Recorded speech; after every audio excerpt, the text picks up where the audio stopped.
said it, and they're going to just read the quote.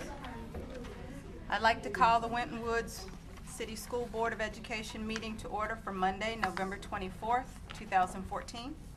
Would you rise with me to say the Pledge of Allegiance?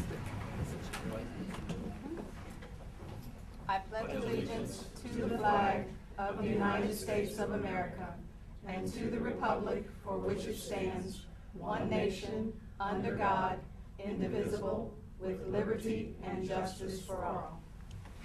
Thank you. At this time, if you would please, if you have any cell phones, beepers, pagers, or anything else that makes a buzzing or tweeting noise, if you might quiet those or turn them off or on silent, we'd appreciate it. Thank you. Mr. Seymour, would you do the roll call? Mrs. Miranda? Present. Mr. Pennica? Present. Mr. Cleary? Here. Dr. Johnson? Present. Mrs. Burns? Present. District honors, recognitions, gifts, and introductions. Madam President, I'm excited about this part of the program as usual. Is Innocent here? Wow. I might need some help. All right, yeah, let's come all the way up here. I want to read something about you. All right. Innocent is our choice for the Fairness Award. Innocent has such a unique story, and fairness is only one aspect of his personal narrative. Innocent is a Rwanda refugee. He came to our school last year not being able to speak any English. Through his year and a half at Winton Woods Elementary School, he has grown in so many ways by assimilating into the culture, learning the English language, and becoming friends with his classmates. Innocent's reading teacher, Ms. Minton, says, Innocent never thinks about himself first. He always wants what is right for the group or the situation. Innocent participates in our recycling club and sprinters club. According to our PE teacher, Ms. Conrad, the sprinters, he never cuts corners. That means you run all the way. Okay, very good. He always ran the course the way he was supposed to. In my class, he doesn't even think about cheating. I can tell I've been doing this for a very long time. Even when no one else is looking, he leads by example every day and doesn't even know it. Look at his name, Innocent. He is the epitome of good character. He is kind, smart, and always willing to lend a helping hand. He is hardworking and constantly challenges himself to be better. I'm honored to nominate Innocent for the Character is Key Award. Wow, your principal role.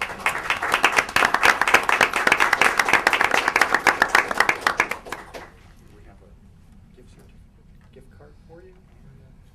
All right, you're going to go right down there and you get a good pose. Can we stand with you? Is it all right? Okay, we'll put you in the middle. Thank you. Can I shake your hand?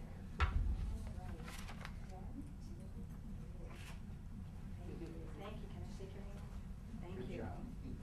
Excellent.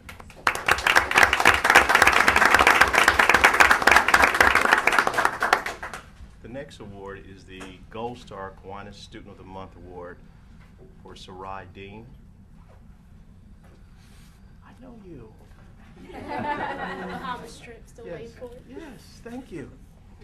Sarai Dean is a delightful young lady. When you meet Sarai, you immediately notice that she has an incredible spirit and that she is very conscientious and caring individual. It is not uncommon for Sarai to be supportive and provide sound guidance for her peers when they are in need. This supportive and caring character trait will definitely be one of the many positive qualities that will assist Sarai in becoming a successful physician.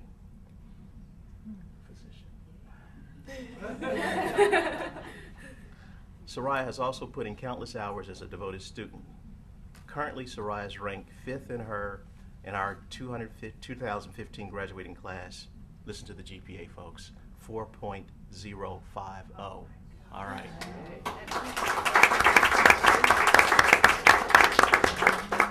She has maintained this average while taking a very demanding course load. She has completed advanced placement courses, honors courses, and Academy of Global Studies courses. Sarai has received recognition on the Winton Woods Honor Roll consistently for the last 3 years and has completed her induction into the National Honor Society. Wow. Within the National Honor Society, Sarai has the opportunity to volunteer in our community.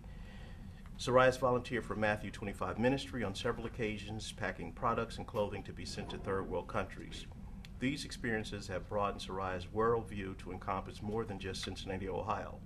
Ultimately, she is most proud when speaking about her trip to China.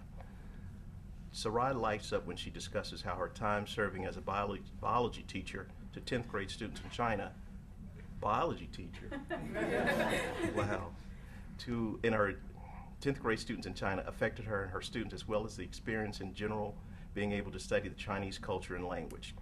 While being involved in her community, Soraya is still able to manage being actively involved in several school extracurricular activities.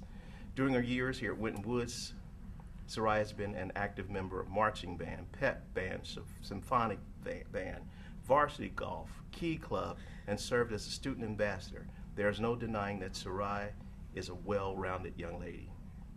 Soraya is a very positive and academically talented young lady. She has shared these attributes with all of us here at Winton Woods High School. She has truly been a pleasure getting to know Soraya, but it will ultimately be amazing to see what she becomes. How many of you think she's going to become something great? Oh, yeah. All right. Oh, yeah. All right. I'm standing next to my physician. We're also proud of her. We're also proud of all you do here at Winton Woods, and we are also excited to see all that you will do in the future, Soraya. Go light the world. I got to get a hug.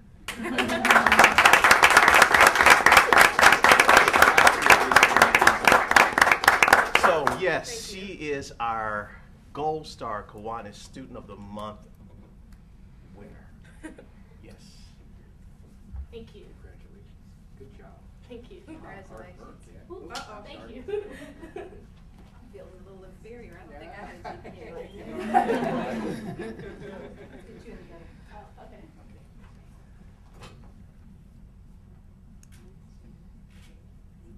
Thank All you. right, very good. Your family here? No, basketball. They're across the street. Just 4 of us, so you get to meet the rest. Okay, thank you very much. Okay, all right. Now, special recognition, Ezra Ottawa. The Winton Woods Board of Education congratulates Ezra, 2014 Winton Woods High School school graduate who in his senior year obtained the 3rd highest score in the United States, on his end of the course High School of Business Wealth Management exam. 3rd highest score in the United States at Winton Woods. Wow. It says right here. Your mom? Not here, I'm the mother. Okay, come on up, Mom. Mom, introduce yourself and tell us how proud you were that day when you received that information. My name is Lena Ogwal. Ezra is my youngest, so you can see how important that can be. Yes, I was kind of, I couldn't, it couldn't sink that, yeah, it's true that he has attained that level of, you know, excellence in whatever he did. But as you all know, that a child is brought up by a village. So the educators, you educators are part of this. He didn't do it alone. He did it with the help of everybody else. So I'm so grateful. Thank you. Wow, thank you very much.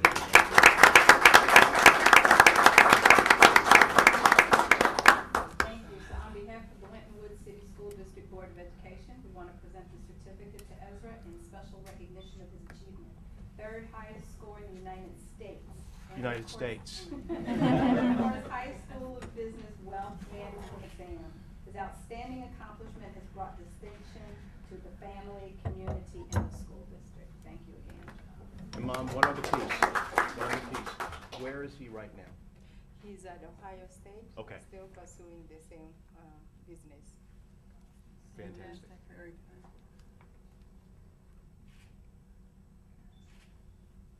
Thank you.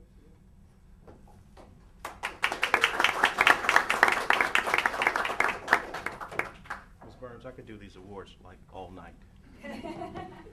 Okay, Mrs. Jordan, I need you to come up and present this one because that was your team and I'm not sure how many of you know, but Mrs. Jordan is a great pianist, and she accompanies many of the students, and when she accompanies them, they win. So. Hi, I'm Jeanette Jordan. I had the privilege and the pleasure of accompanying on the piano 3 students, and if you'd come up, please. They are Micaiah Dawson, Anthony Phillips, and Asia Thompson, and their Chinese teacher at Winton Woods High School is Rose Yang. Rose, if you'd please come. On November 16th, oh, I'm sorry, November 14th, I was there, I should know.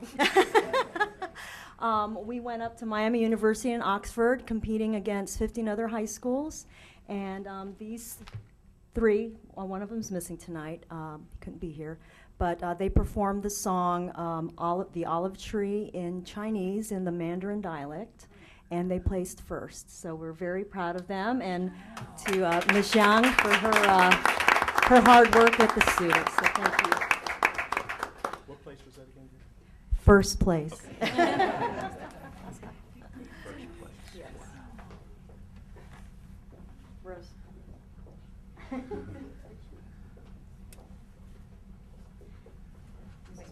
I'm trying to figure out where the short people go. Oh.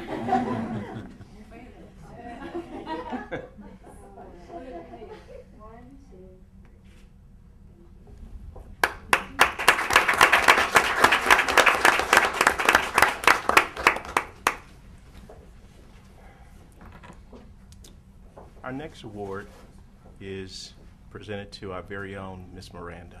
Oh, look at that. Yes. Winton Woods Board of Education member Miss Jessica Miranda. Congratulations to Miss Miranda, who was honored by the City of Forest Park for her hard work and dedication to the Forest Park community at its annual Business Recognition Awards breakfast held on November 11th. She was also recognized for her volunteer efforts for the Hispanic community with translation services and the Fiesta Christmas Toy Drive. Ms. Miranda is the CEO of Fiesta Auto Insurance and Tax Service in Forest Park. Our very own Ms. Jessica Miranda.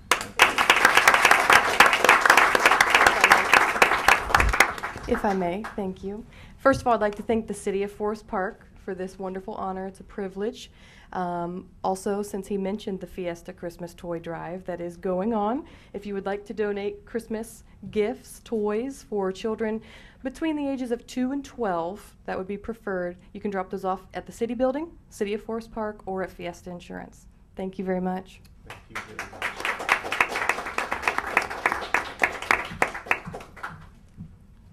Is Mr. Wright Gwynn here?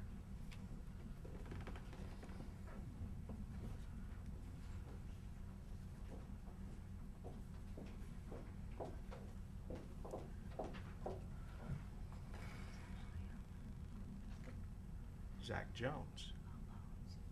Loans. Come on, work on that. All right. Zach Loans. Zach, we gave you like 3 different names. Is that okay? But you know it was you, didn't you? Yes. All right. The Forest Park Walmart has partnered with Winton Woods City Schools to plant trees for Earth Day and has given grants to our individual buildings and honored our teachers. In October, Walmart gave $50 for the superintendent lunch towards a 6-foot Subway sandwich for our students. Walmart has also partnered with Wright Gwynn, the Forest Park Environmental Program Manager, to create the land lab at Winton Woods Elementary School. Thank you very much. Thank you. Here's Mike. Yes, thank you guys. Just thank you for allowing us to be a part of the community and to be able to serve, and we look forward to continuing to do so in the future. Thank you. All right. Thank you.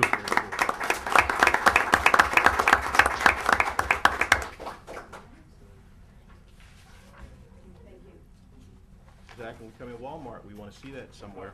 Okay. All right.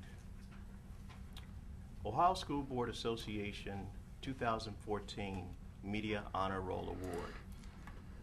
Waycross Community Media, Mr. Chip Berquist. This valuable community partner was awarded this honor by the OSBA for fair and balanced education, reporting, and exemplary service to our community.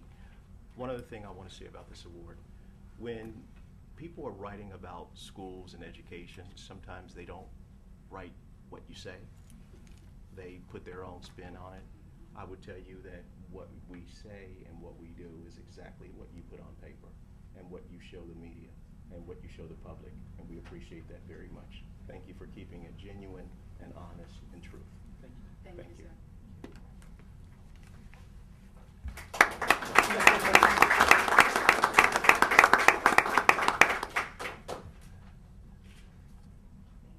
I just want to say real quick on behalf of our volunteers and staff, we enjoy working with the staff and the students at Winton Woods Schools, and hopefully we're able to convey that in the programming that we do.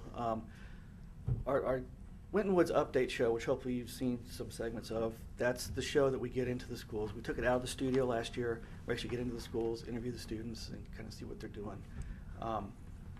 Actually live in the schools instead of bringing them into the studio. So we're trying to evolve that show, so hopefully that'll add some value. So thank you very much. Appreciate it. Thank you. Thank you. We've noted, Mr. Superintendent, that the volunteers do all the work and management takes all the credit. Just like any other organization. Yes, sir. We're going to show how that works in a minute. Ohio School Board Association Veteran Board Member Award to our very own Mr. Pennycuff. You want to get even?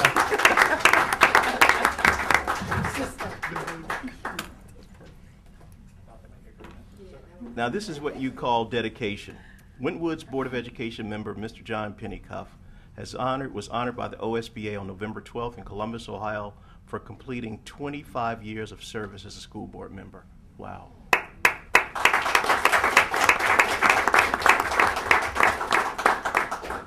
His dedication to the Winton Woods City School Board of Education since 1989 is deeply appreciated. Thank you, sir, very much. Just a second. I want everyone to kind of know what this says. The Winton Woods City School District Board of Education presents a certificate to John Pennycuff in special recognition of attaining your 25 years of service to the Winton Woods City School District Board of Education. Your personal commitment, dedication, and support to the students of Winton Woods City Schools have brought distinction to our school district. Your professional passion for the educational achievement and success of our students is to be applauded. Thank you, sir.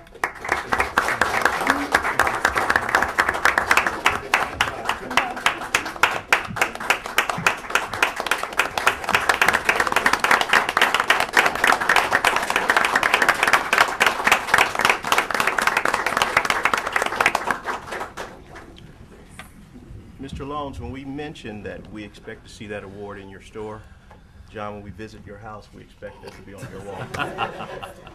Okay, all of us. Noted. Yeah, all right. Gifts. The Fairfield Meyer has donated a total of $750 to facilitate the Winton Woods Schools' engagement with the community. The Board of Education expresses its sincere gratitude to Meyer for its generosity. Thank you. Someone here from Myers? Okay, all right. Everybody that lives in this community for this next award knew about the bond. They knew about how hard we worked on it. But one of the things that I put out after the bond was not successful was the fact that even if the bond passed, the buildings wouldn't be here tomorrow. It would still take 3 to 4 years. And so during those 3 to 4 years, we still have to keep the buildings up. We still have to manage to make sure the roofs don't leak. The heat is, the buildings are warm enough. The children are safe enough. And this award now, it's not an award, it's more of an acknowledgement to our very own Mr. Cleary and his boss, Mrs. Cleary. These guys are absolutely amazing. And if you've ever had the pleasure of being on the stage in a high school, it's one blinding light that just hits you, and you really can't see people in the audience. But with the work of Mr. Cleary and Mrs. Cleary, they made that stage a more feasible, presentable, just a great experience for students and faculty that have the privilege of being on the stage. So the Board of Education would like to recognize Mr. and Mrs. Cleary, who made a $15,000 donation for much needed energy efficient upgrade for the wiring and lighting in the Dave Bell Performing Arts Center and foyer. And so again, Mr. Cleary, thank you very much.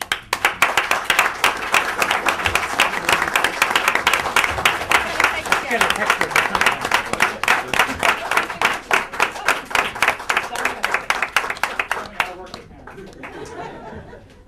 This never happens. My wife and I are never in the same picture.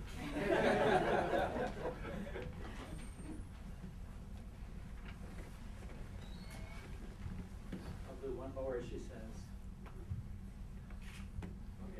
Power.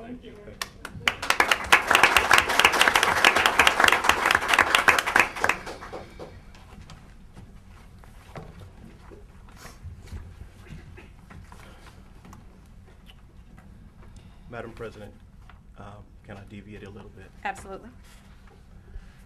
We had the pleasure last year of,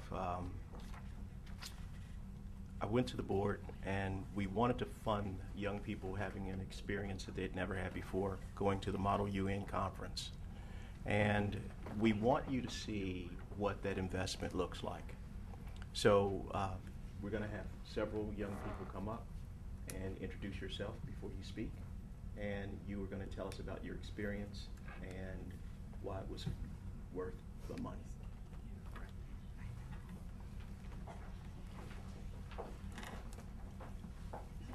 I'll start off. Hello, everybody. My name is Simona Sem. I'm Nadia Goforth. And I'm Michaela Boyd.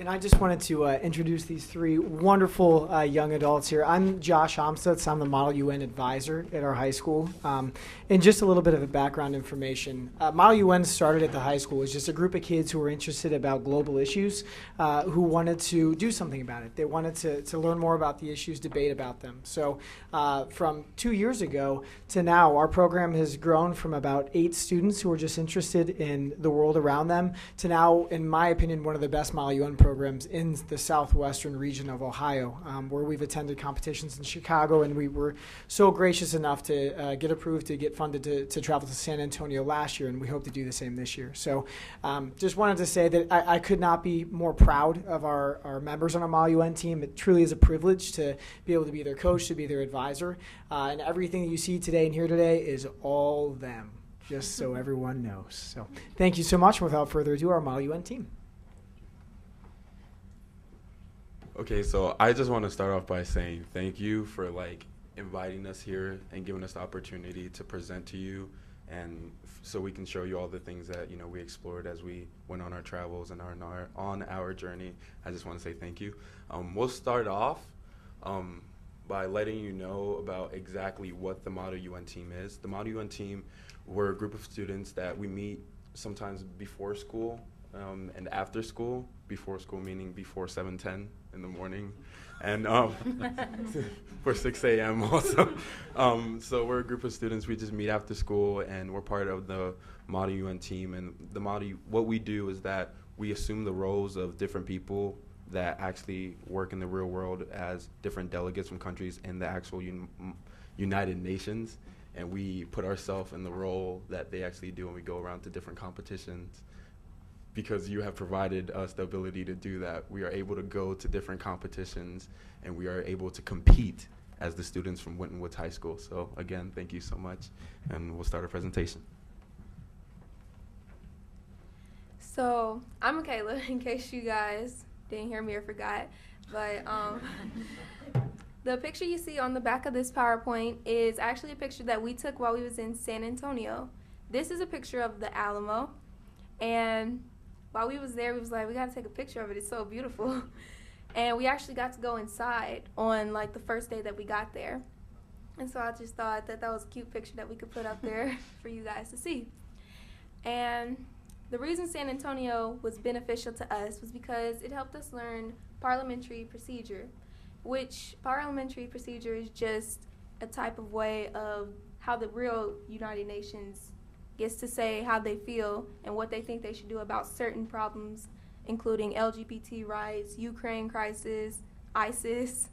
And this also helped us with Global Seminar, Global Seminar is an AGS class, and it's like our zero bell. And basically what you do in there is you can learn about the global world. And during Global Seminar, my 10th grade year, I'm a junior now, we had to do parliamentary procedure and model UN.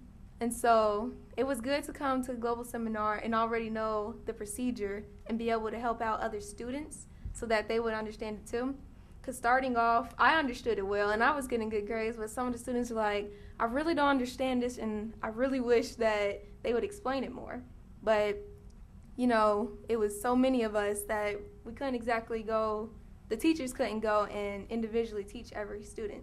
So me, Simone, Jordan decided that we would go and we would help a few of the students out that were really struggling.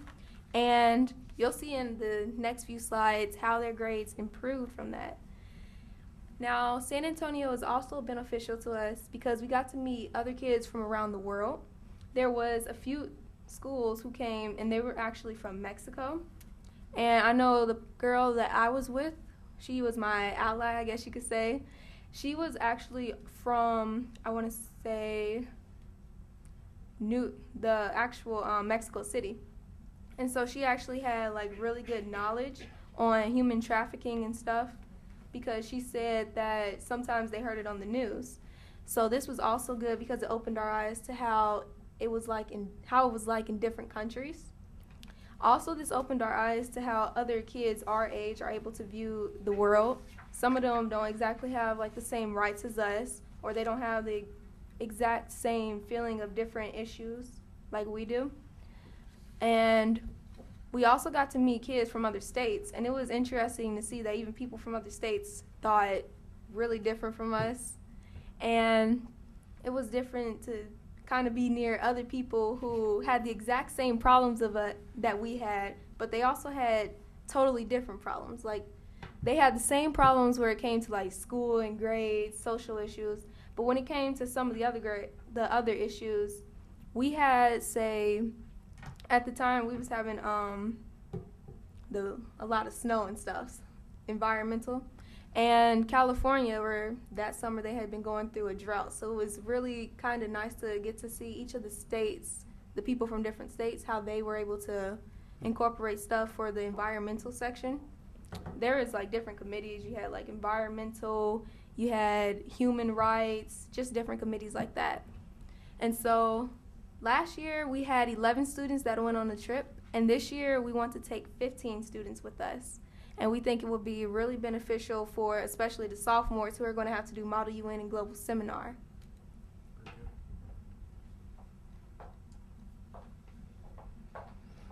Hi, I'm short. Okay, there we go.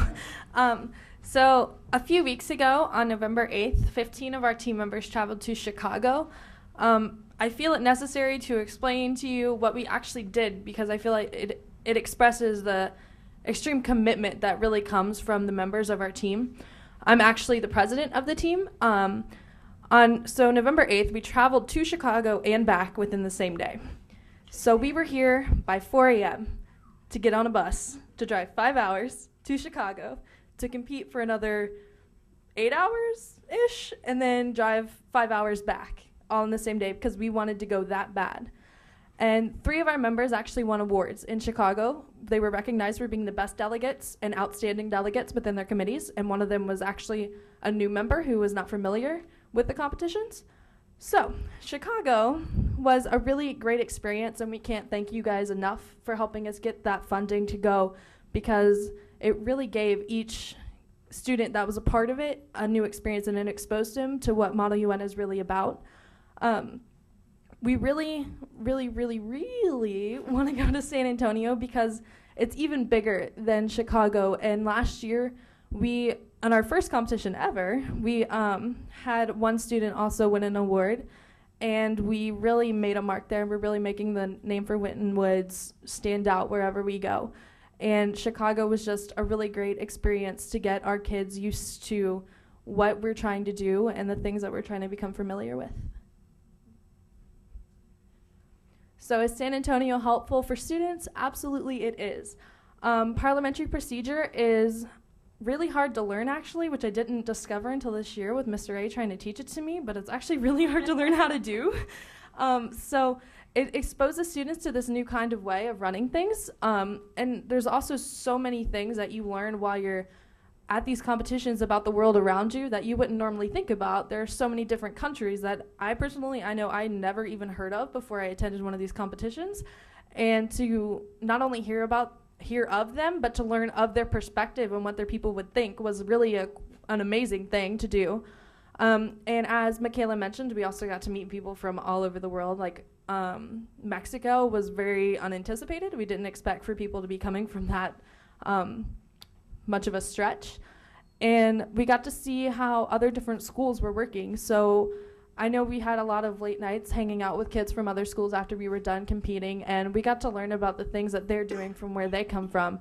And they're definitely giving us ideas to help pursue what we want to do with our team. And the Global Connections, well, we're all part of the Academy of Global Studies at Winton Woods, so the Global Connections are something that we are definitely aiming for accomplishing, especially at our competitions, because we think, and every single student on our team believes that it's really important to know all of the perspectives of the people that you're going to come into contact with in the world. And I think a little, maybe not as important to you, but important to me, our team was extremely close by the end of that competition last year.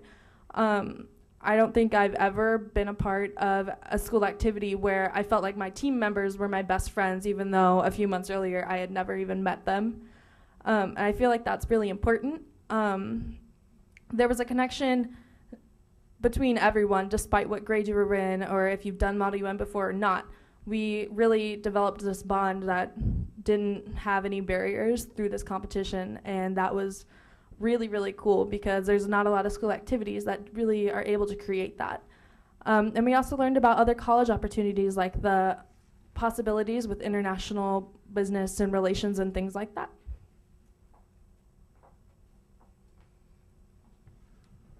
Okay, so a little bit taller. Okay, the San Antonio effect. Well, when we went to San Antonio, it was amazing. Like, it's so hard to explain. Like, I'm from Ghana. I'm from Ghana, Africa. So I have never, ever since coming to the U.S., I came here when I was 5. I have not left Ohio ever since then. And this was the first time that I actually left Ohio. So the San Antonio effect, it was amazing. Like Nadia previously said, team bonding. With this after-school group, it's nothing but bonding when we leave to these competitions because we become closer as a family and we get to know each other like a lot more. The Model UN team that we have, you don't understand how beneficial it actually is when we come back to school and we're actually in our classes. We have a global seminar class that the class is actually Model UN, not the club. It's a class and it's for a grade. So participating in this club automatically gives me an easy A in this class. Why? Because I know everything that's in it. I don't have to, stress about it. I know parliamentary procedure. It just comes so easy and natural to me. So, I mean, it's just so amazing. When we went to San Antonio, awesome things happens. I'll tell you my own personal experience. So, I'm able to communicate with people well, and it comes easy to me. I danced in San Antonio. They had a delegate dance because we were there for 4 or 5 nights in San Antonio, and one of those nights they had a little gathering where everyone could come and mingle. So I stepped out of my comfort zone because I felt so comfortable where I was. I wasn't in Ohio. I was in San Antonio. That's big to say, I had a blue Kool-Aid Man shirt on, and I was dancing on the dance floor. I don't normally do those things, but I felt so comfortable, and it was just amazing. There was also a girl on the team, and she had never been on a plane. So when we were, first talking about the competition, it was amazing. Everyone was thinking about a fun time they were going to have. But she was thinking about how hard it was going to be for her to be on the plane for her very first time. She was terrified. And as a team, you know, I just saw, I thought about this at the very end of the trip, and I was like, we were able to help someone overcome their fear of flight, of being in a plane, just because of an after-school group. We helped someone overcome that fear, and that was amazing to know that. We took 3 or 4 planes going there, coming back, and going other places also. But you know, it was just how amazing. It was just so amazing, you know, to see that, to help someone, you know, overcome a fear, you know, of being in a plane and everything. It was amazing. It was awesome. You want to move to the next slide? Michaela is going to shortly talk about how grades improve, but I was also going to mention that while we were in our Chicago trip that we took not so long ago this year, my partner and I, Jordan Denny, we were both in the same committee, and we were, you know, observing a lot of things about the competition, and we noticed it's difficult to host a competition. You know, there's a lot that goes into it, but we noticed that it wasn't impossible. Every time we go to these trips, we take a lot of it back with us. We're able to see, you know, how they put it all together, because these competitions, they're put together by students, juniors and seniors just like us. So Jordan and I got to think, we're like, well, if they can do it, why can't we do it? You know, we're in the same grade, we're all in high school, and they're doing these amazing things. So we should be able to do amazing things like this also. So Jordan and I got to thinking, we're like, it would be awesome if Winton Woods High School later down in the future could host our own Model UN competition. Now think about that. Think of how great it would be for the community, bringing different people from across the U.S. or even from across our community and different school districts to one location. You know, in the future, when we have a better, improved building, how awesome it would be to show the community and show different people around the world and in the U.S. what we have to offer at Winton Woods High School. When you travel and when you go to a different place, you're always observing. You know, we're all observers. So when you travel to a different place, you're constantly looking around, seeing how awesome a place is, seeing how cool all the things they have, and you get a little bit jealous of where you live because you're like, oh, I want that. Like, why don't I have that? So, you know, we just got to thinking, and we're like, later down in the future, maybe the Model UN team can take charge, take control of the Model UN class that we actually have at school. This will be so beneficial for the teachers and the students. Why? Because the teachers can actually step back and observe the class, see all the things that they do. You know, it's harder to observe when you're, you know, up there and you have to direct people. But it would be amazing to have the students of the Model UN Club actually start leading the conversations, the discussions that happen and go on in the actual Model UN class. And later down in the line, how we can have and how we can host our own competition. I just, you know, it was just an idea that we had, and we had this when we were just sitting there, so it was amazing. It's amazing. I love this. Simone or Nadia, you guys want to be my pointer people? Want me to go be your pointer? Yes. Point at your grades? Sure. Your grades. My beautiful pointers, guys. Okay. So at the very top, the first one, I decided to get some grades and to show you guys how they actually improved. So the first one is from a boy in our class. I said I wouldn't say their names. But the very first grade, last I guess, where it says Ukraine resolutions, that's the name of the activity that they did. And so, that's the one that they did, their very first time, and they got a 14 out of 20. So, you know, it wasn't exactly horrible, but it wasn't where they wanted to be. So they came and they was kind of complaining that they wanted, like, to do better, but they really did not understand. So we decided to help them out, and we showed them how to do the parliamentary procedure, and we showed them. Oh, learn something new. So, as you can see, right here is doing his 14 out of 20. And we showed him how to do the procedure correctly and how to really enhance his position paper. And once we did that, you can see up here that once he did the next 2 assignments, they got better. So in this next one, he got a 20 out of 20. And in the one under here, he got a 42 out of 60, which is still doing better than he had on his very first try. My friend, her name was Jillian Lloyd. She was in a group with me, and since I already had new parliamentary procedure, I decided that I'd teach her because we had a few classes together. And so immediately you can see that she was doing really good when we taught it to her and explained it thoroughly to her about it. And so you can see that here she was getting a bunch of 100s. And these weren't the only 2 students. We had more, but we didn't want to, continuously show how many students improved. But it was really amazing to see how people were doing better just from us explaining it and trying to show them, as a student, how to do it. Because, sometimes students, they don't really want to go for help because they feel like it's embarrassing, They feel like they are the only ones who have this question, and they don't want to ask the teacher because they might get mad at them or everybody else might laugh. Students always have this problem.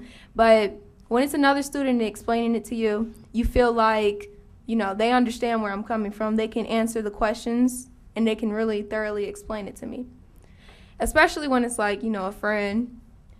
And so also we had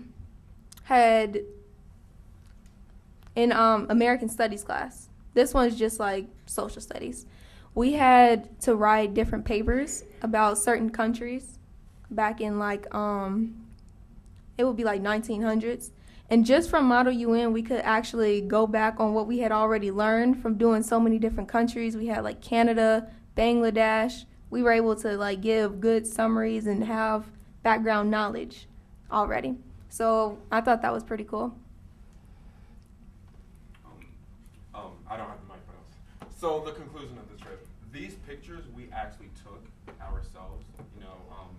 I'll just point out to the 2 pictures here. Excuse that picture of me. I was having a fun time looking at this. Yeah, but we were able to take pictures in a plane. Now you have to think of this we're students from Winton High School, going all the way to San Antonio for a competition, and this is what we want to show you.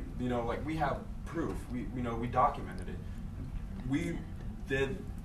These amazing things. I was talking to some of the kids there, and they're like, "Where are you guys from?" We're like, "Cincinnati." They're like, "You guys came all the way out." A lot of the time, that was after they asked, "Where is that?" Yeah, they're like, "We're, we came from Ohio." They're like, "Do you guys not know how far that is?" We're like, "Yeah, we're dedicated. We were able to do this." So it was just cool. It was amazing. If I may,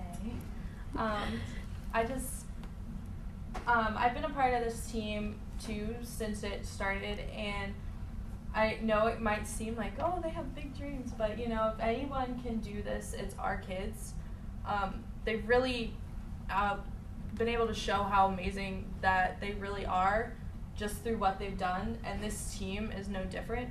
And we're going to all these places, and we're just really proving ourselves every time we go and get a new experience. And let me tell you, on the way there, you have never been on a bus as excited to go somewhere at 4 a.m. for 5 hours as that bus was that morning. And I think it's amazing, and I think our students really need these experiences because it's really what Model UN is all about. So this picture is a picture of the whole team when we went to San Antonio.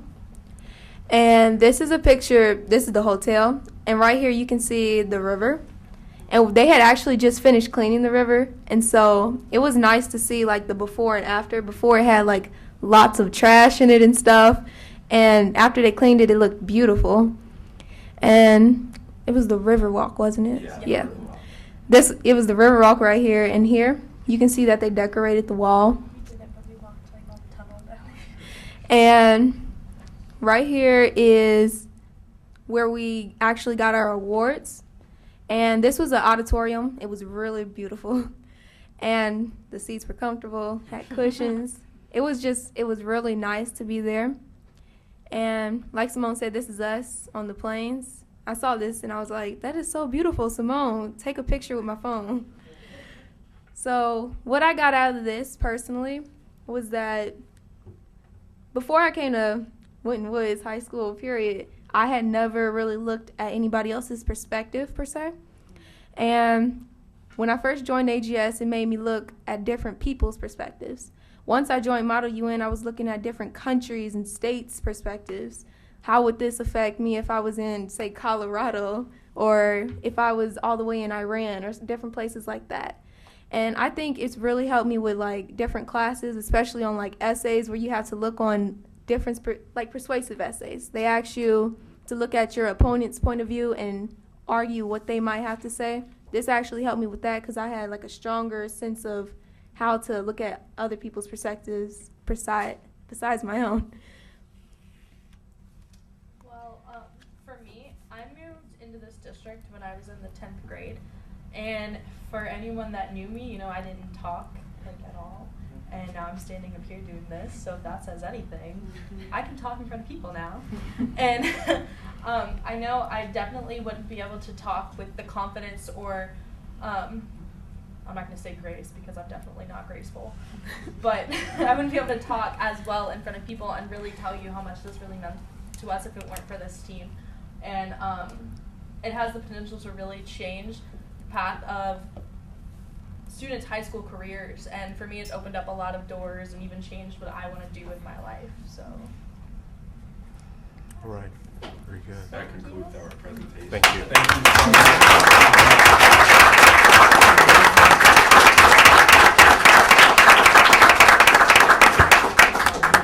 Your enthusiasm is very contagious. Oh, absolutely. I'm energized. Seeing how students can support, you know, what our tagline is, all students achieving at their highest potential.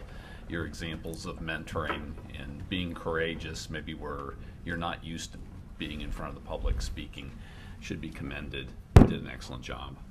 Thank you. One of the things that you said, I think that resonated most with me, was you said, why can't we do it? That's an excellent question. And I don't really have an answer to why you can't. The possibilities are endless, and I think just hearing you say what you said, you recognize that the possibilities are endless. I think maybe you've opened some adults' eyes because we tend to have some invisible barriers based on our own experiences. You haven't been jaded yet like that, and I'm glad of that. President Burns, I met these young people last year, and they came to me wanting to take a trip. That's how it started. I didn't know if they were trying to bully the new superintendent and harass me. And after speaking with them for 5 minutes, I brought it back to the board because it's just a great experience. The other piece, I think this goes in phases. I think they started out with a classroom experience and a UC experience and a Chicago experience, now the San Antonio experience. And I know you guys made us very, very proud. So thank you very, very much. We appreciate you, and we will continue to make sure that our children get the exposure that they deserve. Thank you. Thank you. Thank you so much.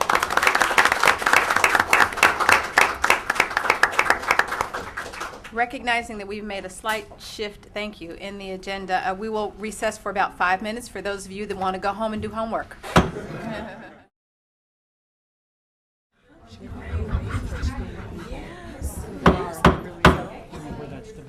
We will resume the board meeting. Oh, yes. Seeing that there are no public comments, we'll move to 5.0, the approval of minutes. Mr. Seymour? It's always wonderful to go right after wonderful presentations, you know, and go back to the real exciting information, isn't it? Sorry. That's all right. We only have one meeting tonight for your regular meeting of 10/27 of 14. Madam President, I move we accept the minutes from 10/27/2014. Second. Moved and seconded. Any questions? Hearing none. Mr. Seymour? Mrs. Miranda? Aye. Mr. Pennicott? Aye. Mr. Cleary? Aye. Dr. Johnson? Aye. Mrs. Burns? Aye. 6.0 Treasurer's Report. Yes, For the month ended on in October, your year-to-date revenues are 18.7 million, with year-to-date expenditures of 13.6 million. We're still running under budget, which is good news, and we're actually a third through the year, 4 months through the year with this report. Ending on the end of the month of October, we had 15.5 million, of which 14.7 million was the general fund. Most of your revenues for the month were from our state foundation, and then of course our homestead and rollback came in for the month of October. Thank you. We will refer this report to audit. Treasurer's recommendation 7.0. For our investments for the month of October, we had $2,857, and the district took the unique distinction. We joined an investment firm. We are now with Meter Investments. We'll see how that goes, and we have placed a temporary amount with them to see if they can help build those interest income and earnings. So that happened. You'll see what we did in your November, for the month of November, but this was for the end of October. We just started that process. Okay. Is there a motion to approve the recommendations for the treasurer? A motion to approve the investment report is presented. Is there a second? Second. Hearing no questions, Mr. Seymour? Mrs. Miranda? Aye. Mr. Pennicuff? Aye. Mr. Cleary? Aye. Dr. Johnson? Aye. Mrs. Burns? Aye. 7.02. Here I'm just asking your permission. We have to file with the Hamilton County Budget Commission. We have to file, and I need the Board of Education's permission to do what's called a modified tax budget. There's a state of Ohio prescribed form that normally is filled out, but in lieu of that form, if you so desire, we can use the 5-year forecast, and that for the general fund operations, that goes in place of the general fund. Of course, the budget would still be presented for all the other funds. And I'm asking for permission from the board to file the modified tax budget, which you will approve at your organizational meeting in January. But this lets the Budget Commission know that we're going to use the modified version. Madam President, Board, I move to approve the resolution requesting authority from the Hamilton County Budget Commission to file a modified tax budget for fiscal year 2015-16 as presented. Second. Hearing a move and a second. Any questions? No questions on the motion. Mr. Seymour? Mrs. Miranda? Aye. Mr. Pennicuff? Aye. Mr. Cleary? Aye. Dr. Johnson? Aye. Mrs. Burns? Aye. 7.03. I'm asking the board to declare the necessity of a bond issue to be placed before the voters on May the 5th, 2015. This, as you know, is the first step of the resolution to start the process to submit to the voters in the May election. This will be sent to the Hamilton County Auditor's Office, and they will send back our a millage. I do want to let you know there will be a change on the millage because Hamilton County had approximately a 5% reduction in evaluation. And due to the timing of putting this on the May ballot, if you kind of have a 5% reduction in values, you end up having approximately a 5% increase in the millage because all other figures are remaining constant, the principal, the maturity, and but we have asked and got permission through our financial counsel. We're going to adjust the interest rate because bonds are in the most recent 2 or 3 months have been going for around 4.6. So you probably may have noticed in your resolution, I'm sure all of you noticed it was 4.75 in the last one, and it's 4.6 for this one. So that will help to hold down the amount that we have to increase that millage. My best guess estimate at this time is that the millage will go from 8.48 to approximately 8.8. But of course that has to be certified and backed by Hamilton County Auditor's Office. But that's purely an estimate, but it shouldn't be too far one way or the other. But I did want you to know that information before you take this next vital step in pursuing and placing the bond issue back on the ballot again. Madam President, I move to approve the resolution. I move to approve the resolution determining to proceed with a bond on May the 5th, 2015. Second that. Thank you. Mr. P, second? Is that Questions, comments? Yes. Madam President, Board, over my 11-year tenure as a member of the Winton Woods Board of Education, I've made a few decisions that I feel that have been key to the success of our students in our district. Hiring our current superintendent, Mr. Anthony Smith, is just one of those, Mr. Seymour. Tonight I'm faced with another critical decision, whether or not to support a $76 million bond for new buildings in the district. As a board member, I represent the public and am entrusted with protecting the public's interest. I believe I have always worked hard to be an advocate for those in the communities of Forest Park, Green Hills, and Springfield Township. That is why I voted with the rest of the board to bring this issue before voters so that they might let their intentions be known. I think it's pretty clear from the recent elections that the community of voters does not have the appetite for such a plan. Yet one of my personal goals is to see facility expansion and improvement. Very strong evidence exists that our building infrastructure has lived well beyond its useful life. This is not an issue of poor maintenance, but rather one of life expectancy. The district has done an excellent job maintaining the physical structures of our buildings, but however, over time, the internal bones of our systems have deteriorated. Waste lines in some of our buildings, like the middle school, have just basically rotted away and rusted away. Structural rebar supports in some of our elementary buildings have been affected by age and time. Concealed boiler system piping that breaks and we don't know where it is because it's concealed. Underground electrical feeders, utility transformer sizes, the list kind of goes on and on. Our demands on the current infrastructure have outstripped its capacity both electrically and mechanically. Major systems need to be upgraded within all of our buildings to create the right educational atmosphere. Having consistent heating and cooling, wireless access, dry and safe space are a minimum responsibility of this board to our students. I've watched as most of our neighboring school districts have taken advantage of the state funding available for new buildings. I believe the Winton Woods City School District should do the same, but in a scaled back manner. This is where I probably do not align with the remainder of the board.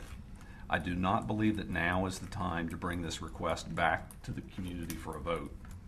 I will not endorse putting this back on the ballot in May. I believe it's time to find a different, less costly way to ensure that all students achieve at their highest potential. As Mr. Seymour had said, the millage rate is changing. Now it's 8.8%. In 2 years, our operational levy, our emergency levy is going to expire. In good conscience, I cannot go back to the community with almost a 17 mil increase over the next 3 years. I just can't do it. I don't believe that it's the right thing to do. For that reason, I will not vote for putting it back on the ballot. Thank you, Mr. Cleary. Any others? I will make mention, as Mr. Cleary stated so eloquently, some of the issues that we have with our current infrastructure, and the fact that we are now going from an 8.48 to an 8.8 millage.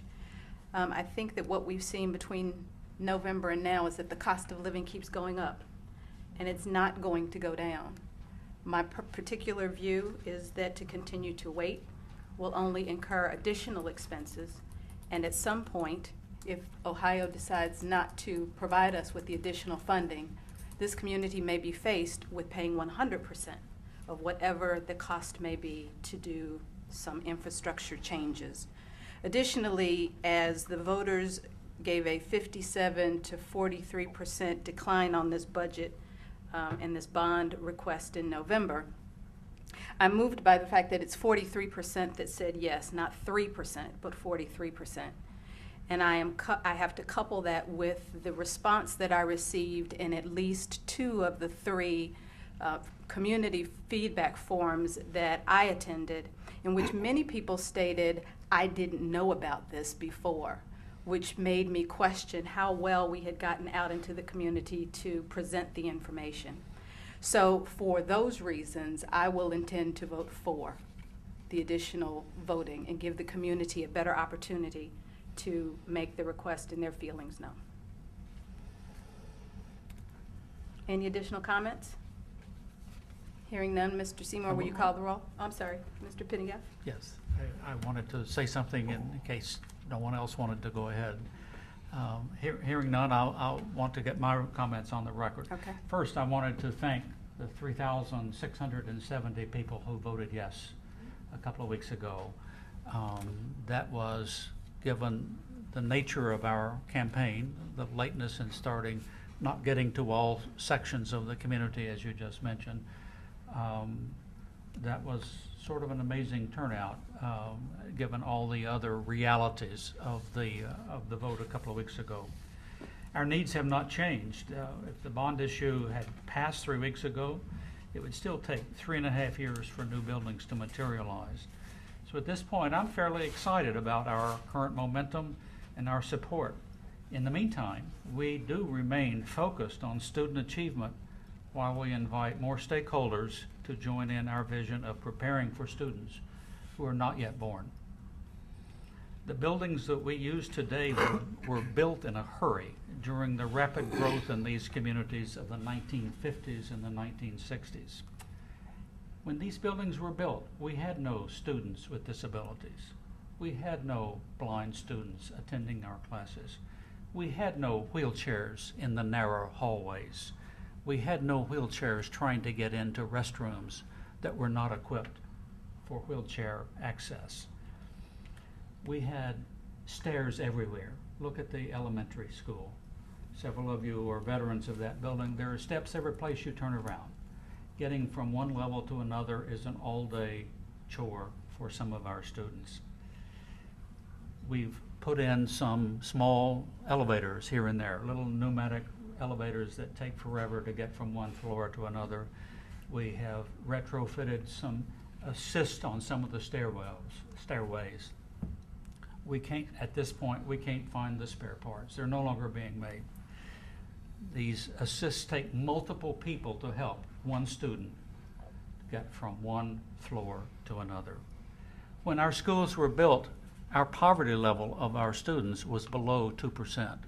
It's now 30 times that, which means we have a significant number of our students coming to school that are less prepared from home than they were in the 50s and 60s. We had no students that spoke a language other than English as their primary language. The young student that we had tonight, Innocent, how far he has come with our nourishment from a 0 start on English to being very comfortable. In fact, I had to chase him out of my chair tonight. He wanted to play board member. I thought it was great, you know. We now have about 12% of our students speak a language other than. Now, why is that important? We need special spaces. We need small spaces here and there to take care of these students with this need or these students with this particular language. Our spaces are characterized by narrow hallways, high windows that you can't see out of, and sort of all listening. When our buildings were built, virtually none of our students had air conditioning in their homes, so it wasn't an expectation that when they came to school, they would be relatively comfortable. Now, almost every student, regardless of financial status, has full or partial air conditioning in their home. So when they come to our hot buildings in August and in May, that's an impediment to their focusing. These are things that can't be fixed with an extension cord. In fact, that probably adds to the fire issue. When our buildings were built, there had been no Columbine, no Sandy Hook. there was virtually no consideration given to keeping out bad guys who might want to do harm.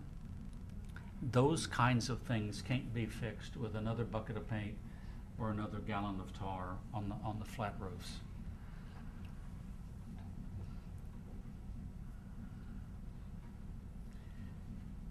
Madam President, while better buildings are needed, we will continue to work in our current circumstances and diligently prepare our students to be leaders in the 21st century.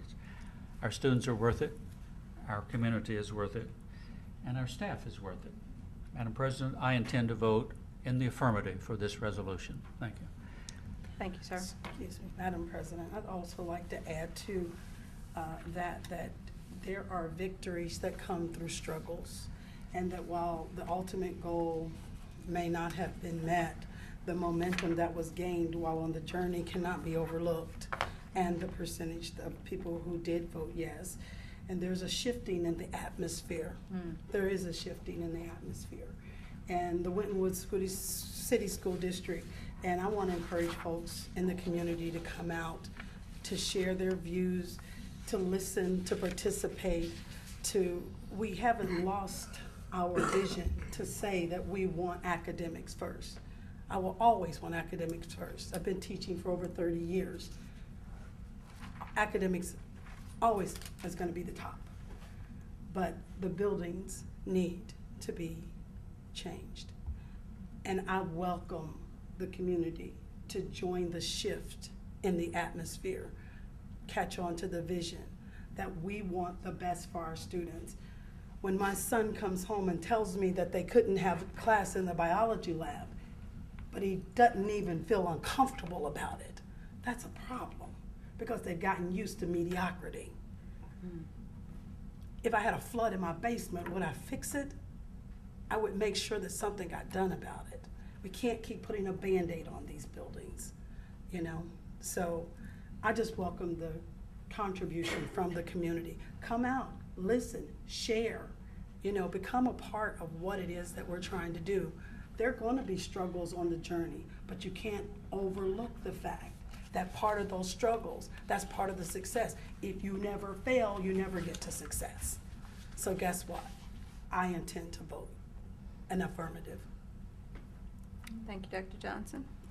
I'll be quick, Madam President. Okay. Since we're trending, I'll just keep going along here. All right. First and foremost, I want to thank the City of Forest Park, the Village of Green Hills, Springfield Township. We've discovered over 3,600 folks who understand the need for new buildings, 3,600 folks who know safety, security, and optimal learning environments are important and necessary for our students and our staff, and 3,600 folks who voted for our students, our staffs, and our futures for generations to come. So I just want to close in saying thank you for that. We, as John said earlier, and Dr. Johnson, the momentum here in our district and what is happening now is contagious. And we need you, the community, the staff, and everyone to stand up and be a part of this. We are going to great lengths to get everything back on track here in the district, and it is getting better, and it will continue to be even more than we could ever imagine it to be. So thank you very much for the support. We hope to inspire you, and our students are worth it. Just on a personal note, I couldn't take my children to school today. The power was out in the building. I couldn't leave my children at their school building today. It's time. Thank you, Ms. Miranda. This is such a great opportunity. It's unfortunate that our students aren't still here to see that there's a process that's in place that I think we all agree. We just agree on something different, but we all agree. No one has said anything that I can disagree with other than the full Monty. Recently, I just got rid of my vehicle. I drove a 1997 Lincoln Navigator.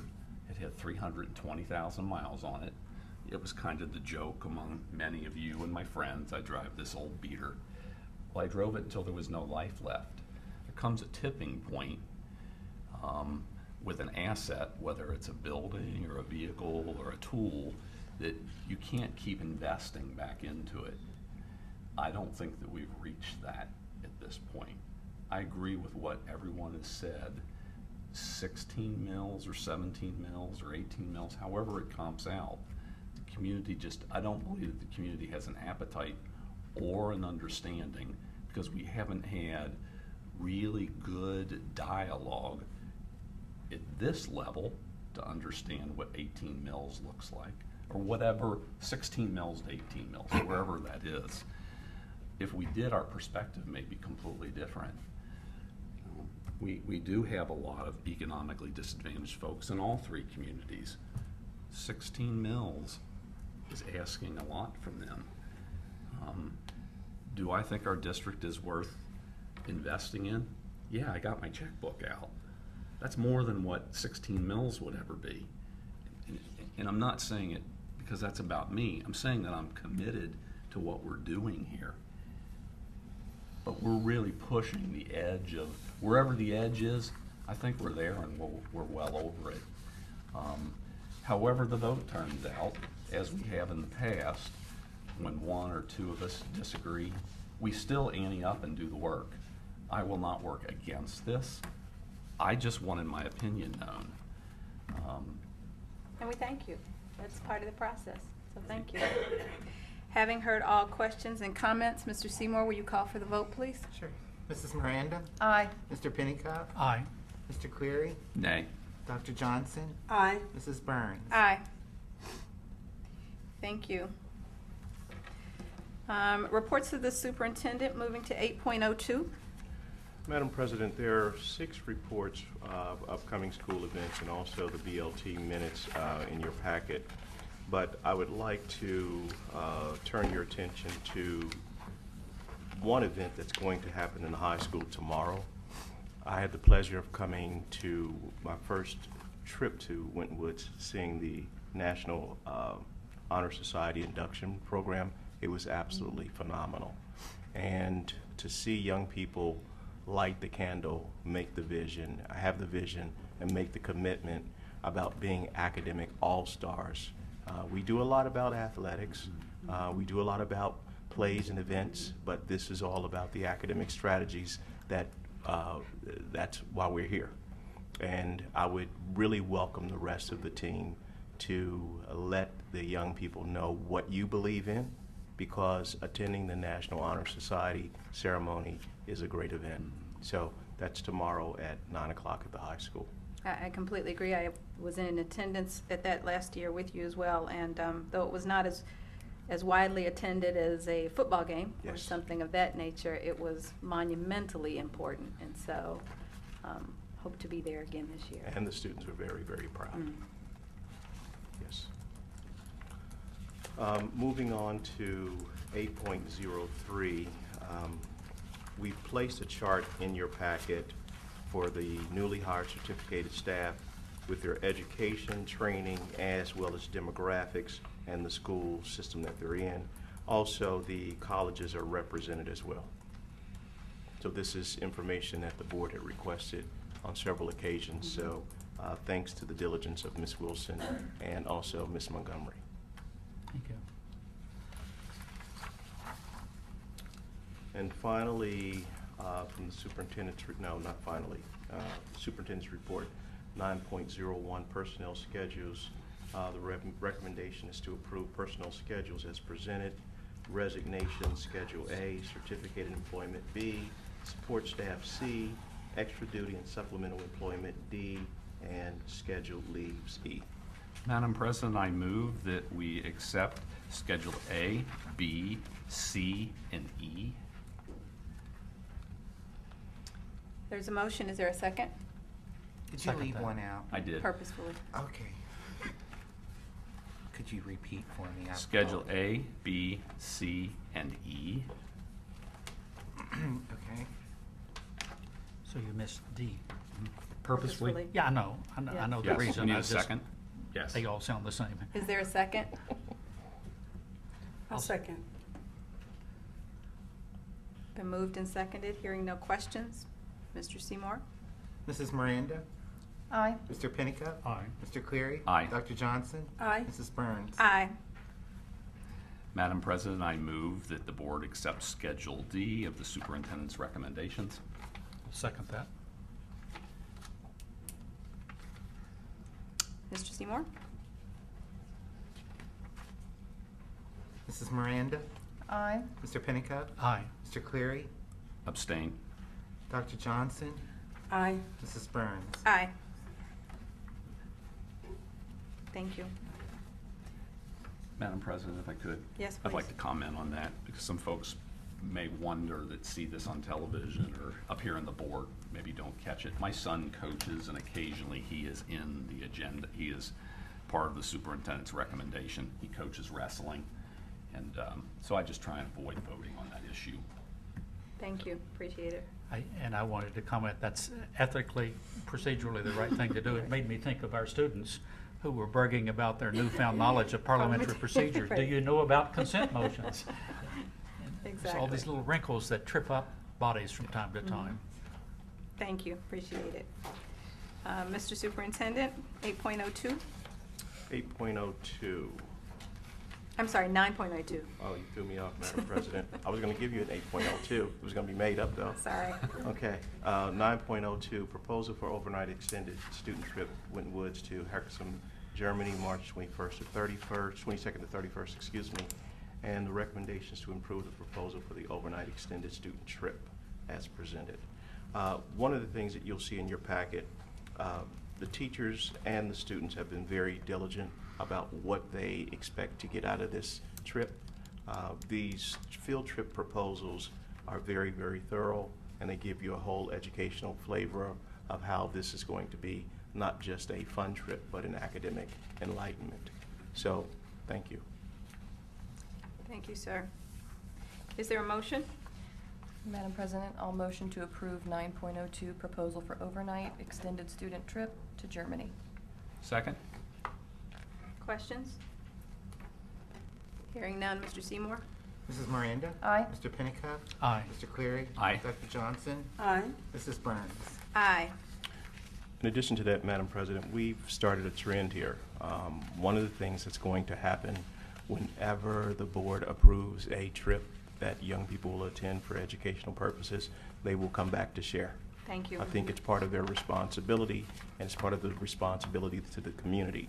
Not just taking a trip, but what did you gain? And if you heard the young people that attended the UN summit, they were talking about being responsible to their peers and helping their peers improve academically. That's what our mission is really about. So, thank you. Thank you, sir. And if we find young people who say they don't want to go on the trip now because they have to present, and we find somebody else. They get to present. Right. Yes. It's the honor. 9.03. Yes, Madam President and the board, I would like to read the resolution authorizing Winton Woods City Schools to participate in the State of Ohio Cooperative Purchasing Program. It reads, whereas Ohio Cooperative Purchasing Act is as signed into law on December 4th, 1985, and whereas effective March 6, 1986, Ohio's Cooperative Purchasing Act provides the opportunity for counties, townships, municipal corporations, regional transit authorities, regional airport authorities or port authorities, and school districts, conservancy districts, township parks, districts and park districts, and other authorities to participate in contracts distributed by the State of Ohio of Administrative Services, Office of Cooperative Purchasing for the purchase of supplies, services, equipment, and certain materials. Now, therefore, be it ordained by the Winton Woods City School District, Section 1, that Mr. Steve Denny, Executive Director of Business, hereby requests authority in the name of Winton Woods City School District to participate in state contracts with the Department of Administrative Services, Office of State Purchasing has entered into, and the Office of Cooperative Purchasing has distributed for the purchase of supplies, services, equipment, and certain other materials pursuant to Revised Code Section 125.04. Section 2, that Mr. Denny, Executive Director of Business Services, is hereby authorized to agree in the name of Winton Woods City School District to be bound by all contract terms and conditions as the Department of Administrative Services, Office of Cooperative Purchasing prescribes. Such terms and conditions may include a reasonable annual membership fee to cover the administrative costs which the Department of Administrative Services incurs as a result of Winton Woods City Schools District participation in the contract. Further, that Mr. Denny, Executive Director of Business Services, does hereby agree to be bound by all such terms and conditions and to not cause or assist in any way to misuse of such contracts or make contract disclosures to non-members of the co-op for the purpose of avoiding requirements established by Ohio Revised Code 125.04. Section 3, that Mr. Randy Seymour, Treasurer, is hereby authorized to agree in the name of the Winton Woods City School District to directly pay the vendor under each such state contract in which it participates for items it receives pursuant to the contract, and Mr. Seymour, Treasurer, does hereby agree to directly pay the vendor. Thank you, Mr. Smith. Motion? So moved. Is there a motion? That was your motion. Is there a second? I'll second.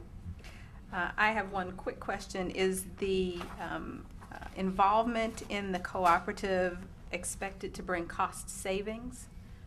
Usually when you join a cooperative, that would be the outcome. That's the goal. And where you use your power to purchase better and purchase more. Thank you. Any other questions or comments? Hearing none, Mr. Seymour? Mrs. Miranda. Aye. Mr. Pennycutt. Aye. Mr. Cleary. Aye. Dr. Johnson. Aye. Mrs. Burns. Aye. Moving on to Section 10, Board of Education reports. Mr. Pennycuff. Thank you very much, Madam President. Members of the board, two topics for legislative report tonight. The first is are some state issues, and the last will be a federal letter. In the lame duck session going on now, there's a whole variety of let's pass this before the end of the calendar year kind of thing. Many of those items that will be passed will be vetoed by the governor, so he says. But many of the items are trying to modify a train that left the station several years ago and is several hundred miles down the pike. But some House Bill 228 in particular is trying to limit, for example, limit the amount of time students spend on testing to 4 hours per year per subject and grade level, with some exceptions. They're proposing changes for biology and physical science end of course exams, proposing changes that would allow, this is a topic that we've talked about several times over the years. House Bill 113, if passed, would allow schools to excuse students from high school physical education requirements if they participate in school-sponsored athletic club. There's a variety of other things going on right now. The effort to repeal or to modify Common Core still is alive, and Governor Kasich, using his newfound huge majority of re-election a couple of weeks ago, has said that it's will be vetoed if it gets to his desk. That concludes the state items, but I wanted to mention one thing at the federal level. From time to time, the Federal Department of Education issues what is euphemistically called a Dear Colleague letter, and this is usually the sign of mischief afoot. Back in October, the Department of Education at the federal level issued one of these Dear Colleague. Sounds very collegial, doesn't it? Yes, sir. But there are fists underneath that fuzzy glove. And this had to do with racial quotas for academic performance. Yes. Not via legislation, not via open process, but via a letter that makes it sound optional. But the more you read, the more it's not. The more that what they're suggesting as good practice will be used as the basis for auditing, compliance will be used as the basis for qualifying for federal loans, not loans, but aid to programs here. The current, and I don't have a copy of the letter, but I have a copy of an editorial that's not at all kind to this, so some of the words may be more inflammatory than the actual letter will state. But this letter that went to 14,000 school districts expands racial equity beyond school discipline into virtual every aspect of public education. Breathtaking in its scope, The 37-page edict warns school boards that they have to reach the same equity based upon disparate impact statistics in advanced placement courses, gifted and talented programs, distribution of funds, school facilities, technology, teacher talent, experience, and diversity. Those districts who don't get their numbers right risk forfeiting federal funding and being investigated for discrimination. This is the feds talking, not the state that we work for. It doesn't matter if school policies provide minority students equal access to fast-track program and resources, or if standards are colorblind. If disproportionate numbers of minority students don't avail themselves of those policies, schools can expect a visit from Obama's diversity cops. So reads the editorial. In preliminary conversation, the superintendent hasn't seen this yet. This is these kinds of interjections by the Federal Department of Education into what has always been a state function. Public schools are not federal, they're state schools. We are a state school system, and whatever power we have or don't have comes from the state, and they can change it any day they choose to. But if this comes to pass, this is different. This will require a whole fleet of statisticians and people collecting data on things for which we do not have to collect data today. And it's these kinds of intrusions at the federal level that has caused NSBA to prepare legislation which has a whole bunch of co-sponsors now to tell the Department of Education to back off into their corner of legitimacy and stay out of our business. Now that federal bill has many co-sponsors, but like all the other bills in Congress, they're going nowhere in the logjam of the House and Senate. So, Mr. Pennycup, I have a question. So if Sure. there are those who would like to read a little bit more about this and get a better understanding, is there a particular House bill number or some key pointer words that they could Google and get some more in-depth understanding of what's being proposed? Part of the reason for my saying it is that there is no House bill number. It is not being done through normal legislative process. It is being done through dear colleague. I'd be happy to make, this is an editorial from Investors Business Daily, November 17th. Be happy to make copies. Instead of friends of the court, it's friends of the legislature. To love politics. Yeah. That concludes my report, Madam President. Thank you, sir. Dr. Johnson, is there any report from you? We didn't meet for the student achievement because we were at the OSBA Okay. conference. So But we're coming back. We're coming back to it, yeah. So Okay. we're on our way back. So. Ms. Miranda, anything from you? No, ma'am. Okay, thank you. Any board recommendations this evening? Madam President, my report on the Great Oaks. Lots been happening with the Great Oaks.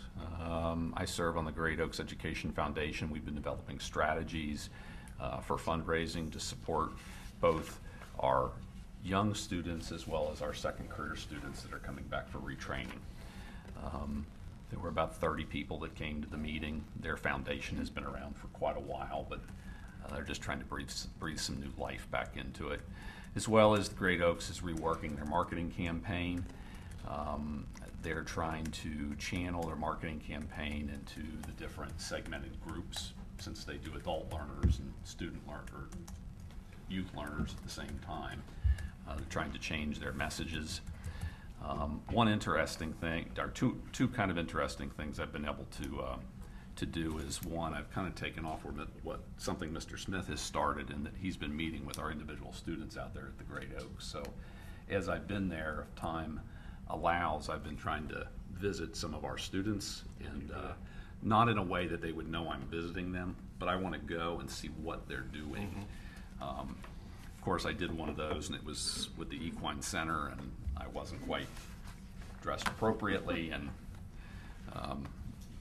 it was in my car, so. Stepped in it? Yeah. Okay. But it was very interesting to see how engaged our students were and how committed they are to see some young young woman that maybe weighs 100 pounds, that she's kind of just taking command and pushing this horse around and picking the hoof, and I mean, just getting right in there and doing the work, and seemed to have a passion for what she was doing, and it was kind of exciting.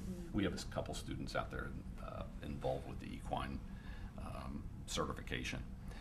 The other item that's kind of interesting is that Great Oaks has developed and has begun to put into practice procedures for dealing with communicable diseases. This came about initially because of the concern of Ebola.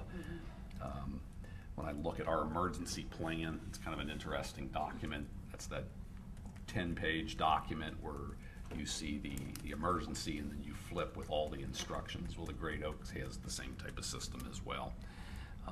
But now they have a portion for when there's a communicable, highly contagious concern such as Ebola. It was kind of interesting seeing how they did the drill and built that plan. Hopefully we never have to deal with that here. Wow. Or in any education site across the country.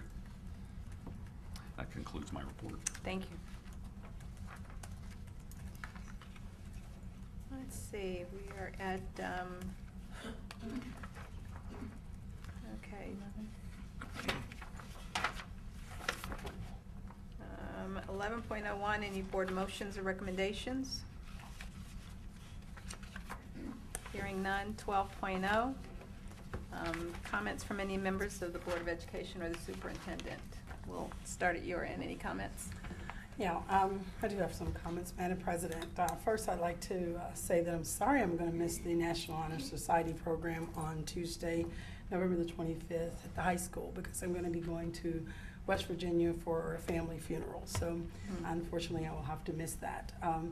The things that I really wanted to talk about in my comments were the district, we all went to the OSBA 2014 Capital Conference Leadership for Learning, and having been a teacher for over 30 years, I've attended many conferences, and this by far was one of the best conferences that I had ever attended, and I was so happy that this district thought enough to send me, you know, as a board member, but also as an educator, because I went with a dual role, you know, not just as a board member, but I'm also an educator. The sessions were excellent. The keynotes were phenomenal.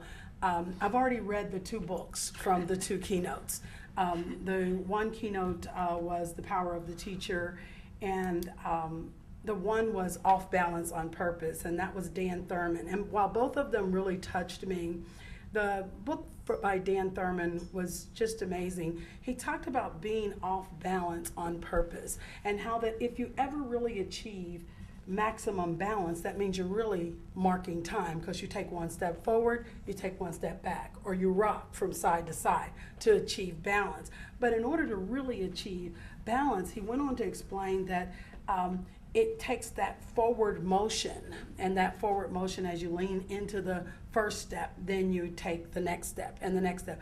And while his acrobatics were amazing, if anybody was there and seen it, his acrobatics were amazing, his powerful message was even more so. The balance, the purpose of him talking about off balance on purpose was, he said, the ability to respond to unplanned moments can throw you off balance, but how you react to those, it restores the sense of the purpose.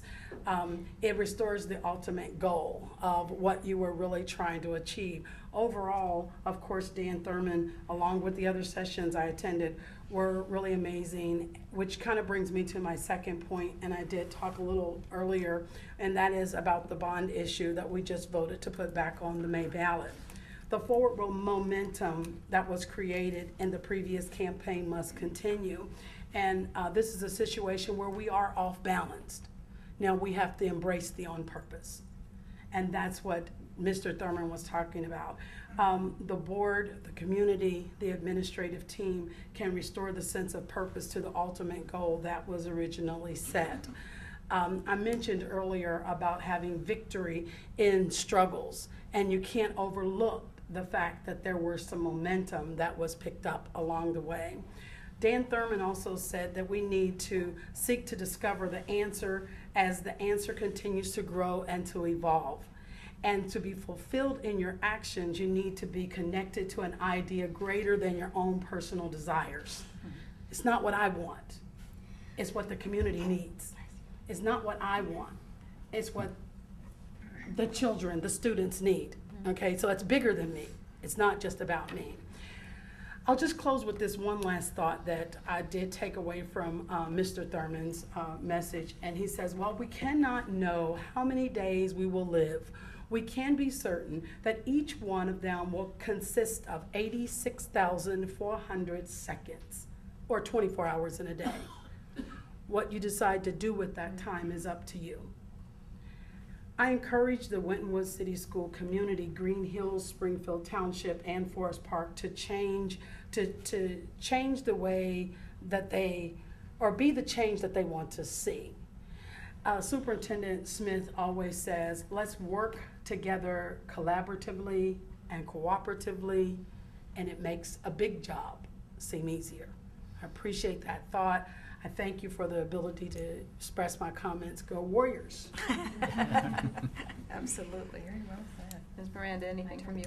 Yes, I just want to, as I mentioned earlier, that I was not able to take my children to school today due to our power outage in 3 of our 6 buildings. I wanted to say thank you to the staff at Primary South, at the middle school, at the community building. Our staff overall does a fantastic job, but they were without power for almost 4 hours today. So imagine a classroom full of children for 4 hours in the dark trying to think of something to do. I applaud them. So thank you for everything. Just my little 2 cents on the Capitol Conference. It was an amazing, amazing event. Fantastic. And I brought the book with me so I can do a little plug. The Power of a Teacher. Yes. Fantastic book. This was our first keynote speaker. He talks about how he went from being in handcuffs at the tender age of 12 years old to becoming a psychologist, substitute teacher, amongst many of his other professional capabilities. So fantastic. We had a fantastic time. Again, the toy drive is going on. If you would like to help out families in need with toys for their children, please drop those off at the Forest Park City Building or at Fiesta Insurance right across the street here. And what else? I think just thank you to our staff. You did a great job, and the staff here in the central office too, with your turnaround time in getting our power back into our 3 buildings. It was quite the operation today, so thank you very much. Thank you. I am convinced that as the leader goes, so goes the district or the community or the staff. And that was not the first power outage that we've had this school year. So let me publicly say thank you to Mr. Smith for being at the helm and making sure that whatever needed to happen happened quickly, happened smoothly, and if there were additional bumps, we didn't see them. And so we appreciate that. This was not my first Capitol Conference, but I have to say it was my best. I thoroughly enjoyed it. I sat in many sessions with Dr. Johnson, and we got some things cooking, got the juices flowing on some of the things that we could actually help to improve and to bring back to the district. And that's kind of the point of going to these things. It's not to go just to say that you've gone, or not to go to just kind of increase your own personal understanding, but it's really to bring it back so that the district benefits. And so that's what we intend to do. There were quite a few things that got our juices flowing. So we were kind of excited when we left there, which was different than previous conferences. So thank you to the district for allowing us all to go. Yes, sir. Madam President, hearing the comments about the Capitol Conference really touches me. These conferences every November are engineered, put on by board members, for board members, and senior staff. But the planning is done by board members. So I look forward to the day where the newer members of this board are engaged at the state level in planning for, because the planning for next November 15th has already started. It's 3 weeks gone. It's already started. What kinds of speakers, what kinds of breakout sessions, what kinds of displays and so forth. So it's for our benefit and for the benefit of senior staff who in many cases accompanies some are part of the board members from their local area. I wanted to, I didn't know I was going to say that, but you kept talking so much about the Capitol Conference, I had to say, well, it's ours for the doing, and I'm glad it's worthwhile. A couple of comments about things that are in the upcoming. You know, we have gotten used to hearing from Mr. Bell that the varsity ensemble would be singing with the Cincinnati Pops or cutting a record with the Cincinnati Pops. One of a whole series. Well, in her very first year as being in charge, Mrs. Hannum has an invitation to sing with the Hamilton Fairfield Symphony. So that can be enjoyed on December the 6th. The varsity ensemble has a must attend date on December 18th to sing with the Green Hills Forest Park Kiwanis Club, and on December the 11th, the program at the high school, that is the holiday concert with the choir and the orchestra. And as you hear the orchestra on the 11th, ask yourself, where did those kids practice? Where did they learn to play? In some cases, it's in the lobby of Primary South as people are going in and out. They have no home. They find a corner of the cafeteria. They find this nook and that nook, and then they come together and we enjoy. Think of what those students could be doing if they had a real place to secure their instruments, their sheet music and so forth, and practice in an environment that's acoustically and physically amenable to their task. It's another plug for the bond issue. That would conclude my miscellaneous comments, Madam Chair. Thank you. Any more comments? Okay. Madam President. Yes, sir. If you heard the young people speak about their experience at the UN conference, one of the things that they said so eloquently, and then they showed the video, they showed the pictures, the clips, the room where the flags were, that was a high school. That was not a university. That was a high school. And the young man really charged me when he came to talk to me about the experience. One of the things that he mentioned, when he mentioned the idea of him and his partner, Jordan, talking about, could it be here? It could be here. It could be here. But under the present conditions, it will never be here. Because they're looking for the best opportunity to showcase not just school, but talent as well. The plush seats that the young girl talked about that were comfortable, that was in a high school.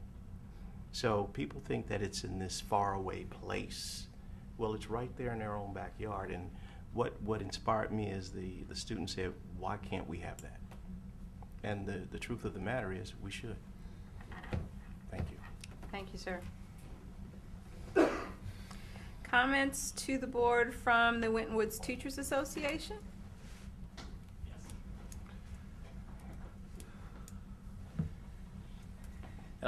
Good evening. Good evening. I am not used to speaking this early. This is a good night. First of all, just so many. I had what I was going to say, and then John gets me worked up about our 10th Amendment rights being violated, and I, as a former U.S. government teacher, I'm just trying to settle down from that. But as this year began, and I knew I'd have an opportunity to speak at the board meetings throughout the next year and a half, I really wasn't sure what I was going to say. I'm always one to speak my mind, whether I should or not, and as people will attest. But as this year has gone on, despite the constant, a little taller than that, despite the constant attacks on public education by the state of Ohio, despite all that, I really feel allies within this room and really feel that we have a great leadership team here led by Mr. Smith. I Like I said, I did not know what direction I was going to be going at the beginning of this year, but I know I sound happy all the time, but that's because I am. I sit here in front of you tonight and know that morale reflects leadership, and I actually see it improving amongst the teaching staff, and that's in part to the big part to the hard work that the folks in here have done, and I am looking forward to continuing. We as teachers are looking forward to continuing to feel like we are a part of the solution, and I mean through the improved SLO process. Just that every time we meet with Mr. Smith and Mr. Denny, Ms. Wilson, just that willingness to listen, and before we even show up, to have many of our concerns addressed and taken care of. That shows a lot of respect, and we genuinely appreciate it, and look forward to continue to build the momentum that we started this year. Thank you, and I hope everyone has a great Thanksgiving break. Hear, hear. Take care. Thank you, sir. Thank you. It's always good to hear when relationships are improving. Anyone here from OPSI? No? Board, is there a need for an executive session this evening? Hearing none at 8:23. Meeting adjourned. Happy Thanksgiving.